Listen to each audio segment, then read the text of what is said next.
ಎಲ್ರಿಗೂ ನಮಸ್ಕಾರ.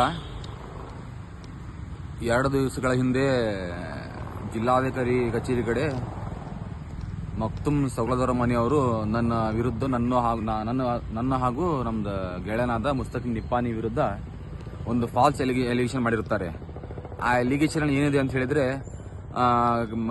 ಕಲ್ಗಿರಿ land owner ಎಲ್ಲ ದುಡ್ಡು ಲ್ಯಾಂಡ್ ಓನರ್ಗೆ ಎಲ್ಲ ದುಡ್ಡು ನಾವು ಕೊಟ್ಟಿದ್ದೇವೆ, ಆದರೂ ಬೇಕಂತ ಇವರು ಬೇಕಂತಾನೆ ಹೋಗಿ ಲ್ಯಾಂಡ್ ಮಾಲಕ ಬರಲಿಲ್ಲ, ಇವರೇ ಹೋಗಿ ಕಂಪ್ಲೇಂಟ್ ಮಾಡಿದ್ದಾರೆ ಅಂತ ಹೇಳಿ. ಓಕೆ, ನಾನು ಇವತ್ತಿನ ಈ ವಿಡಿಯೋ ಮುಖಾಂತರ ಏನು ಹೇಳ್ತೇನೆ ಅಂತ ಹೇಳಿದ್ರೆ, ಪೊಲೀಸರು ಹಾಗೆ ಫಾಲ್ಸ್ ಎಲಿಗೇಷನ್ ನಾವು ಹೋಗಿ ಕೊಟ್ಟರೆ ವಿದೌಟ್ ಡಾಕ್ಯುಮೆಂಟ್ಸ್ ಯಾರು FIR ದಾಖಲಿಸಿಕೊಳ್ಳೋದಿಲ್ಲ. ಓಕೆ, ಮತ್ತು ಕಂಪ್ಲೇಂಟ್ ಮಾಡಿದ್ದು ಶಾಂತವ್ವ ಭಾಗಿ ಅಂತ ಹೇಳಿ ಹೆಣ್ಮಗಳು, 76 ವರ್ಷದ ಹಿರೇಜೇವಿ ಒಂದು ಹೆಣ್ಮಗಳು.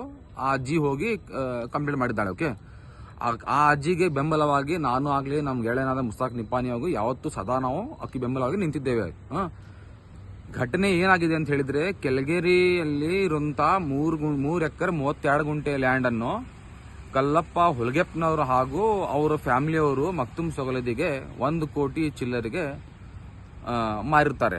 ಆದರೆ ಮಕ್ತುಮ್ ಸೊಗಲದ ಆ ಲ್ಯಾಂಡ್ ಅನ್ನು ತನ್ನ ಹೆಸರಿಗೆ ಮಾಡಿಕೊಂಡು ಹಾಗೂ ಕಲ್ಲಪ್ಪನ GP ಥ್ರೂ ಎಲ್ಲ ಮಂದಿಗೆ ಸೇಲ್ ಮಾಡ್ಕೊಂಡು ದುಡ್ಡೆಲ್ಲ ತನ್ನ ಪಾರ್ಟಿ ಮಾಡ್ಕೊಳಕ ತನ್ನ ಪರ್ಸನಲ್ ಲೈಫ್ಗೆ ಯೂಸ್ ಮಾಡ್ಕೊಂಡ ಹೋಗ್ತಾ ಇರ್ತಾನೆ. ಓಕೆ, ಆದರೆ ಅವ್ರ ಫ್ಯಾಮಿಲಿಗೂ ಯಾವುದೇ 1 ರೂಪಾಯಿದು ದುಡ್ಡು ಕೊಟ್ಟಿರೋದಿಲ್ಲ.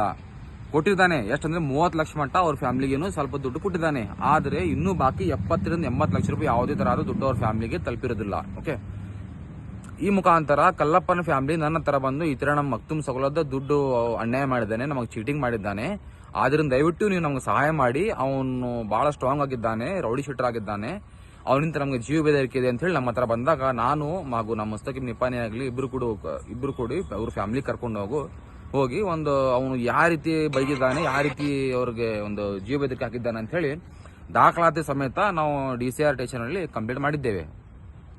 ಈ ಕಂಪ್ಲೇಂಟ್ ಆದ ತಕ್ಷಣ ಅವ್ರ ಪೊಲೀಸರು ಮಕ್ತುಮ್ ಸೊಗಲದಿಗೆ ಕರ್ಕೊಂಡು ಹೋಗಿ ಒಂದು ನೋಟಿಸ್ ಕೊಟ್ಟು ಬಿಡುಗಡೆ ಮಾಡಿದ್ದಾರೆ. ಅದೇನು ನಮ್ಗೆ ವೈಯಕ್ತಿಕ ನಮ್ಗೆ ಏನು ಸಂಬಂಧ ಇಲ್ಲ, ಅದರ ಏನು ಉತ್ತರ ಕೊಡಬೇಕು ಅವನಲ್ಲಿ ಕೊಟ್ಟಿದ್ದಾನೆ. ಆದರೆ ಇವರಲ್ಲಿ ಬಂದು ರಾತ್ರಿ 3 ಗಂಟೆಗೆ ಫಿರೋಜ್ ಪಠಾಣ್ ಕಾಲ್ ಮಾಡ್ತಾನೆ, ಬ್ಲ್ಯಾಕ್ ಮೇಲ್ ಮಾಡ್ತಾರೆ, ಅದ್ ಮಾಡ್ತಾರೆ ಅಂತ ಹೇಳಿದ್ರೆ ನಾನು ಅದಕ್ಕೆ ಸ್ಪಷ್ಟನೆ ಕೊಡ್ತೇನೆ. ಕಳೆದ 6 ತಿಂಗಳಿಂದ ಮಕ್ತುಮ್ ಸೊಗಲದ್ ಹಾಗೂ ನನಗೆ ಯಾವುದೇ ತರಹದ್ದು ಫೋನಲ್ಲಿ ಕಾಂಟ್ಯಾಕ್ಟ್ ಇಲ್ಲ, ನಾನು ಅವನಿಗೆ ಮಾತಾಡಿಲ್ಲ, ಅವನು ನನಗೆ ಫೋನ್ ಮಾಡಿಲ್ಲ. ಈ ಬಗ್ಗೆ ದಾಖಲಾತಿಗಳಿದ್ದರೆ ಸಂಬಂಧಪಟ್ಟ ಪೊಲೀಸ್ ಠಾಣೆಗೆ ಹೋಗಿ ದೂರು ಕೊಡ್ಲಿ. ಈ ಜಿಲ್ಲಾಧಿಕಾರಿ ಕಚೇರಿ ಕಡೆ ಬಂದು 4-5 ಮಂದಿ ಕರ್ಕೊಂಡು ಹೋಗಿ ಗಿಮಿಕ್ ಮಾಡೋದು, ಫಾಲ್ಸ್ ಎಲೆಕ್ಷನ್ ಮಾಡೋದು ಬಿಟ್ಟು ಬಿಡ್ಲಿ. ಓಕೆ, ಹಾಗೂ ಕೆಳಗೇರಿ ಮಾಲಕರಿಗೆ ಮಕ್ತುಮ್ ಯಾವ ರೀತಿ ಚೀಟಿಂಗ್ ಮಾಡಿದಾನೆ ಅಂತ ಹೇಳಿ ಪ್ರತಿಯೊಂದು ದಾಖಲೆಗಳು ನನ್ನ ಹತ್ರ ಇವೆ. 17 ಚೆಕ್ ಇವರು ಕೊಟ್ಟಿದ್ದಾರೆ, ಮಕ್ತುಮ್ ಸೊಗಲದ ಹಾಗೂ ಮಕ್ತುಮಿನವ್ರ ಮಿಸ್ಸಸ್ ಎಲ್ಲ ಚೆಕ್ ಈ ಬ್ಯಾಂಕ್ ಅಲ್ಲಿ ಬೌನ್ಸ್ ಆಗಿವೆ. ಚೆಕ್ ಬೌನ್ಸ್ ಆದ ತಕ್ಷಣ ಇವ್ರ ಫ್ಯಾಮಿಲಿ ಅವರು ಕಲ್ಲಪ್ಪನ ಫ್ಯಾಮಿಲಿ ಕಡೆ ಹೋಗಿ ರಿಕ್ವೆಸ್ಟ್ ಮಾಡ್ಕೊಂಡು, ನಾವು ದುಡ್ಡು ಇವಾಗ ಕೊಡ್ತೀವಿ, ನಾಳೆ ಕೊಡ್ತೀವಿ, ಚೆಕ್ ಬೌನ್ಸ್ ಮಾಡಬೇಡಿ, ಕೇಸ್ ಮಾಡಬೇಡಿ ಅಂತ ಹೇಳಿ ಕಂಟಿನ್ಯೂ ರಿಕ್ವೆಸ್ಟ್ ಮಾಡ್ಕೊಂಡು ಬರ್ತಾ ಇದ್ದಾನೆ. ಹಾಗೂ ಅವರಿಗೆ ಒಂದು ಸುಳ್ಳ ಬಾಂಡ್ ಅನ್ನು ಬರೆದು ಕೊಟ್ಟಿದ್ದಾನೆ. ಆ ಎಲ್ಲ ದಾಖಲಾತಿಗಳು ನಮ್ಮ ಬಳಿ ಇವೆ. ಇದರ ಮುಖಾಂತರ ನಾವು ಆ ದಾಖಲಾತಿ ತಗೊಂಡೋಗಿ ಜಿಲ್ಲಾಧಿಕಾರಿಗೆ ಸೋಮವಾರ ಅಥವಾ ಮಂಗಳವಾರ ನಾವು ಮನವಿಯನ್ನು ಮಾಡುತ್ತೇವೆ. ಓಕೆ, ಅದ್ ಬಿಟ್ಟು ನಮ್ಮ ಮಕ್ತುಮ್ ಸೊಗಲದವರ ಫ್ಯಾಮಿಲಿ ನಮ್ಮ ವಿರುದ್ಧ ಒಂದು ಏನೋ ಫಾಲ್ಸ್ ಎಲಿಗೇಷನ್ ಮಾಡಿದ್ದಾರೆ. ಜಿಲ್ಲಾಧಿಕಾರಿ ಕಚೇರಿ ಕಡೆ ಬಂದು ಇವ್ರು ಈ ತರ ಜೀವನ ಮಾಡ್ಲಿಕ್ಕೆ ಬಿಡ್ತಾ ಇಲ್ಲ, ನಮ್ಗೆ ಎಲ್ಲ ಮನೆ ಕಡೆ ಬರ್ತಾರೆ, ಫೋನ್ ಮಾಡ್ತಾರೆ ರಾತ್ರಿ 3 ಗಂಟೆ ಅಂತ ಹೇಳಿ. ಮಕ್ತುಮ್ ಸೊಗಲದ ಬೆಳಿಗ್ಗೆನೆ ಫೋನ್ ಪಿಕ್ ಮಾಡಂಗಿಲ್ಲ, ರಾತ್ರಿ ಎಲ್ಲಿ ಫೋನ್ ಪಿಕ್ ಮಾಡ್ತಾನ ನಮ್ದವ. ಅವ್ರು ರಾತ್ರಿ ನಾವು ಫೋನ್ ಪಿಕ್ ಮಾಡಿದ್ರೆ 3 ಗಂಟೆ ಮಟ್ಟ ಇವ್ ಏನ್ ಮಾಡ್ತಾನ, 3 ಗಂಟೆಗೆ ನಾ ರಾತ್ರಿ ಫೋನ್ ಹಚ್ಚಿದ್ರೆ ಅದು ರೆಕಾರ್ಡಿಂಗ್ ಮಾಡ್ಕೋಬೇಕು, ಮುಂದಿನ ಟೆನ್ಷನ್ ಇದೆ, ಅಲ್ಲಿ ಕಂಪ್ಲೇಂಟ್ ಕೊಡ್ಬೇಕಲ್ಲ. ಒಂದಾರ ನನ್ನ ಕಾಲ್ ರೆಕಾರ್ಡ್ ತೆಗೀಲಿ, ನನ್ನ CDR ತೆಗೀಲಿ, ಒಂದ್ ದಿವಸ ನಾನು ಅವ್ನ ಮಕ್ತುಮಿಗೆ ಕಳೆದ 6 ತಿಂಗಳಲ್ಲಿ ಫೋನೇ ಮಾಡಿಲ್ಲ, ಅವನು ನನಗೂ ಒಂದು ಯಾವುದೇ ತರಹದ ಫೋನು ಮಾಡಲಿಲ್ಲ, ನಾನು ಅವನಿಗೆ ಮಾಡಲಿಲ್ಲ, ಅವನು ನನಗೆ ಮಾಡಲಿಲ್ಲ.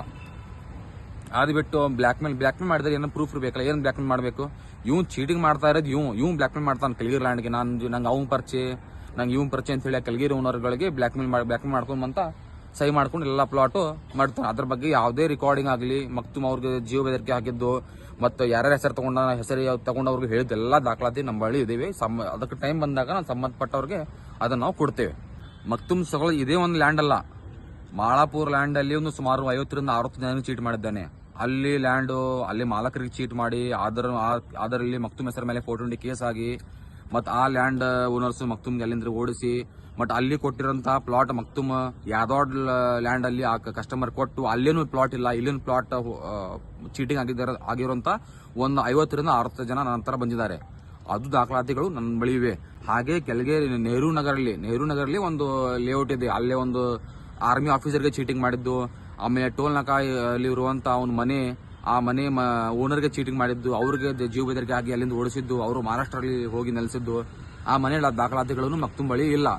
ಇದು ಒಂದೇ ಅಲ್ಲ, ಇವನು ಧಾರವಾಡರಲ್ಲಿ ಯಾವ ರೀತಿ ಚೀಟಿಂಗ್ ಮಾಡ್ತಾ ಇದ್ದಾನೆ ಅಂತ ಹೇಳಿದ್ರೆ, ಈ ಸಿವಿಲ್ ಮ್ಯಾಟರ್ ಅಲ್ಲಿ ಡಿಪಾರ್ಟ್ಮೆಂಟ್ ಎಂಟರ್ ಆಗಬಾರ್ದಿದ್ದಕ್ಕೆ ಇವಂಗೊಂದು ವರ ಆಗ್ಬಿಟ್ಟಿದೆ. ಈ ವರ ತಗೊಂಡು ಇವು ಅವ್ರಿಗೆ ಫೋನ್ ಹಚ್ಚಿದ್ರೆ, ನನ್ನ ಹತ್ರ ನೀವು ಸಿವಿಲ್ ಮ್ಯಾಟರ್ ಇದೆ, ನೀವು ಕೋರ್ಟಲ್ಲಿ ಕೇಸ್ ಮಾಡಿ, ನೀವು ಅಲ್ಲಿ ಕೇಸ್ ಮಾಡಿ, ನಾನು ನೋಡ್ಕೋತೀನಿ, 10 ಟೈಮ್ ತಗೋತೀನಿ, 20 ಟೈಮ್ ತಗೋತೀನಿ ಅಂತ ಹೇಳಿ ಇವ್ರು ದುಕ್ಕೊಂಡು ಬರ್ತಾ ಇದ್ದಾನೆ. ಈ ತರ ಬಹಳ ಚೆನ್ನಾಗಿ ಚೀಟ್ ಮಾಡಿದ್ದಾನೆ ಮಕ್ತುಮ್ ಸೊಕ್ಲದು. ಅದರೆಲ್ಲ ದಾಖಲಾತಿ ನನ್ನ ಬಳಿ ಇವೆ. ಆದ್ರಿಂದ ನಾನು ದಾಖಲಾತಿ ತಗೊಂಡು ಮುಂದಿನ ದಿನಗಳಲ್ಲಿ ಅವ್ರು ಕರ್ಕೊಂಡೋಗಿ ಒಂದು ಪ್ರತಿಭಟನೆ ಮಾಡಿ ಇವ್ನ ಯಾರಿಗೆ ನ್ಯಾಯ ಬೇಕಲ್ಲ ನ್ಯಾಯ ಪ್ರಕರಣ ನಿಂತು ನ್ಯಾಯ ದೊರಕಿಸ್ಕೊಡ್ತೀನಿ.